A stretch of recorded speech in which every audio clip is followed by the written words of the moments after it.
Distraction is not a new problem tied to our technology. It's something that people have struggled with for centuries, even at a time when books counted as newish devices, and the main way to glance at the clock was to look outside at the sun. We're not the first to complain about how hard it is to concentrate, or even to moralize the issue.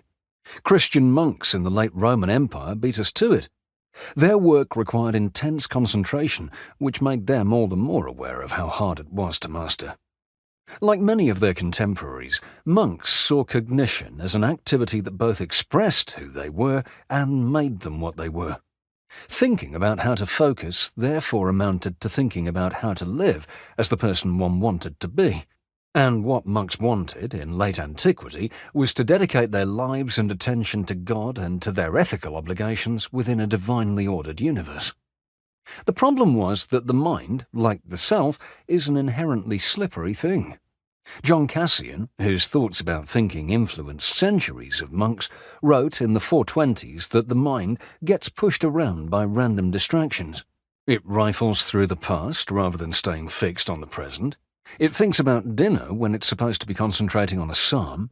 It careens haphazardly between stimuli. It falls asleep during the night prayers. It wonders what time it is when it's supposed to be buried in a book. Many monks in Cassian's day blamed demons for their lapses. These demons lurked all around them, shooting distracting thoughts at them that could cause serious harm if monks weren't quick to react. Cassian agreed that demons were part of the problem, but he was also sure that distractedness was a human condition that could be mitigated by disciplining the mind, which involved examining and restructuring the conceptual, emotional, somatic, and social forces that were interlaced with monks' mental activities. A large portion of his Collationes, that is, consultations or conversations, or, as it's usually translated, the conferences, is dedicated to helping monks take up that training. As the historian and monk Columbus Stewart has noted, the question of focus is the single most important practical problem Cassian addresses in his monastic theology. Although many elements of Cassian's late antique anthropology and cosmology are far from our own concepts of cognition, we share with him an interest in combating distraction and focusing on the things that matter to us.